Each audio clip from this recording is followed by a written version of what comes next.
because they have the power to do so. It's white belt and chillism. Just like you have the power to mod this room as you wish, you're the king of your castle in the muff. And well, you're the queen, respectfully. Not really, but we did have a conversation about. Okay, so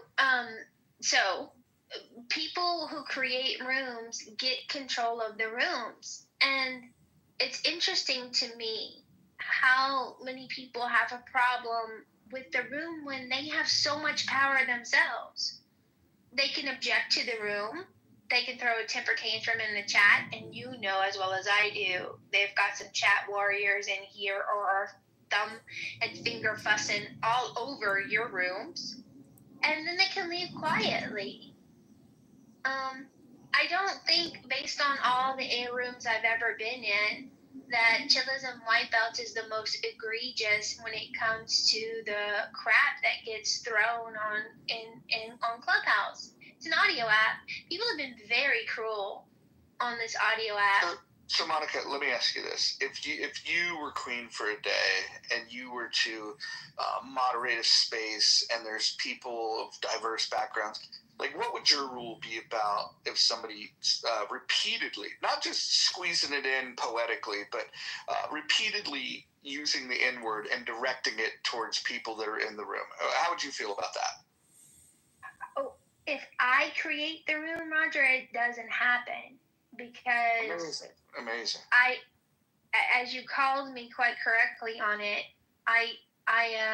what is it? What did Roland Fryer say? I have a talent for encouraging civil discussion. And if I don't get the civil discussion, like Andrew and that other guy tried to troll my room about the crime of being white, I enforce my rules. And so, it's the room creator, I think, that has control over the quality of the room. Sure. And so in a room where you're critiquing the moderation of another room, do you think it's fair for me to critique people that would allow people on the stage that literally just interrupt people by calling them the N-word? Do you think that the quote unquote defenders of free speech over there are in the right, or do you think that I might have a point that's pretty irresponsible? I don't. The code of conduct in white belts and chillism is we don't allow doxing or credible threats of violence. So, but what about calling someone the N-word? You realize that could lead to real world violence, correct? I've been called the N-word in white belts and chillism. But you think that if you had the ability to amend their rules, would you, like for example, nobody can say that word in here. If they do, they get removed immediately. And matter of fact, no matter who does it. In fact, even people that that have claim the pass. Even people that claim that, I've taken this word back. Like we have a zero tolerance policy on people saying it, whether it's in the chat. Okay, and so I'm asking you, if you had your preference, would you rather be in a room where that kind of language is allowed? When I have my rooms that I have control over, I don't allow it. And do you prefer to be in rooms where it's allowed or disallowed? Well, so you remember Lenny Bruce? Didn't we have this discussion before with Lenny Bruce? I like Lenny Bruce, and I like the fact. You know where I'm going with that. I like the fact that you can push the envelopes of free speech. I think I do it as much as anybody on this app. I think that's fair. That being said, even me, who believes I'm not a free speech absolutist, because I do believe that there's slander and defamation and things that could take place. There's also a concept of fighting words. I would say that especially somebody like myself that grew up in an area that had many black people, I know that saying that word is a fighting word, because where I come from, if people are saying, especially if they're saying it to people they don't know, that's not just going to be a fight. That is going to be an ass whooping. And so it's either people that have never been in a fist fight that don't understand real world consequences for these types of things, or it's people that do and they want the violence. And so I guess my question again would be, in particular to that word, do you think it would be a good idea to just set a rule that we're not going to say that? Roger, I'm still puzzled by this conversation, and I'm not being facetious or sarcastic or anything. I promise you. Like, how can I control the ugliness? I'm not asking you to control it. I'm asking you to control yourself. You have freedom of association, and Sure. there are rooms on this app where people are allowed to say it, and rooms on this app where people are not allowed to say that. My question is, why did you choose to associate with the people that freely let that word roll across their tongue? Because I don't think saying a word is worse than being a rapist. I don't think saying a word I'll grant you is that. worse than being I a agree with pedophile. I agree don't with believe a word is worse than human trafficking on Craigslist. I don't believe a word. No disagreement there. Disagreement there. There are worse things. There are worse things than saying those words. That being said, it's a social audio app, and the likelihood of somebody getting raped on the stage is actually on the stage. It's impossible. The likelihood of people saying something that could lead to real world violence, that's highly more likely.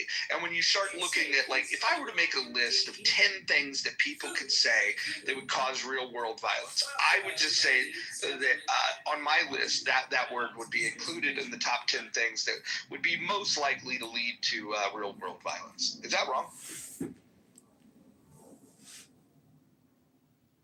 Do you disagree with that? I just have trouble believing that words are violence. Words can be ugly. I don't believe words are violence. I'm actually critical of people that make that comment. What I would say though is that there are words that can lead to violence, but more importantly, if you're trying to send an invite out to the world to say, hey, here's a place where people can get together, freely express their differences, and talk about their ideas, wouldn't it be a good idea to make sure that you don't turn people off right at the get-go by allowing the type of language that derails a conversation? And that would be one of the terms that I think does precisely that.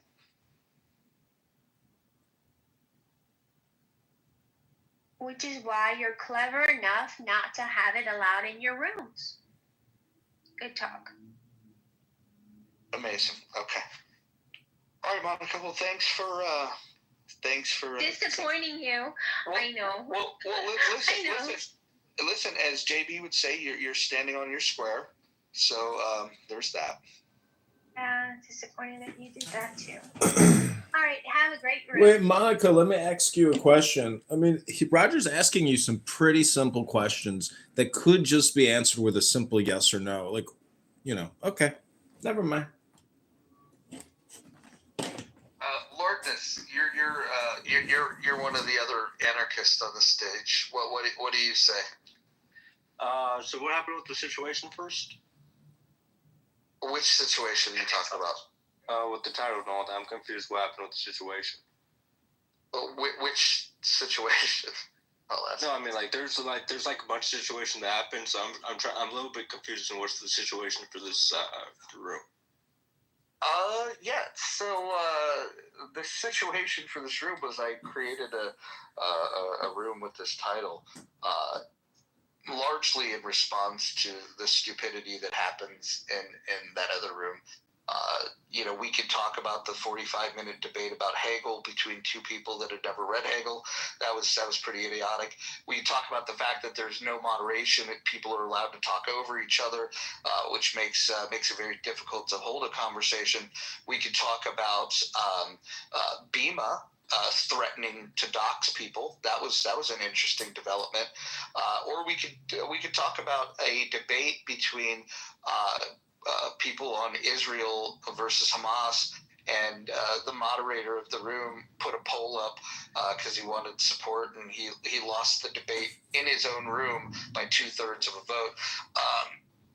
It's just a collection of the dumbest people on the app, and then a sprinkling of very intelligent people, like Io, for example, will go in there. When Io goes in there, the average IQ jumps a couple points. What's your defense of the room? I mean, I view it more like a. Do you know Jerry Springer? No, I never heard of her. No, that show. Jerry's show. You mean the mayor of Cincinnati? No. Fuck, I forgot the name of the fucking show. It's that guy, that old guy that just. He's like that main guy, like he just has a bunch of people join up on the stage and just starts talking shit, doing all the insane. Oh yeah, Geraldo Rivera. I don't think it sounds like either way. The point is, look, I am a free speech absolutist. Even what does that mean to you? Literally no boundaries what you could say and do. Could you threaten someone? You could, but the other person could do something back against it. So, are you aware that there's laws against threatening people with violence? Yes, I know. Okay, so you can't exactly say anything you want to say, right? Correct. But you just said that you could. I didn't say I could. I said I'm for it. Oh, so you think we should change the laws and allow people to say whatever they want? Correct. What do you think of defamation laws? I don't know anything about it to really know, to have an opinion on it. So if I made a claim about you that wasn't true, and people believed it, and it harmed you in a let's say in a monetary fashion, let's say you lost endorsements, contracts. Not that you would ever have these, but let's just say you did. You think people should be able to make up lies about people? I mean, if they don't have any proof at the end of the day, then they're going to lose it.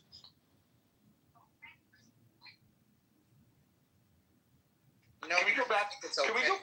Can we go back to this talk show host? Tell me more about him. I mean, it's like an old show. I don't know. It's just like a really old show that this guy invites a bunch of random people. It's like Eric Andre mixed with this other guy. Like it's a very chaotic show. And it was called.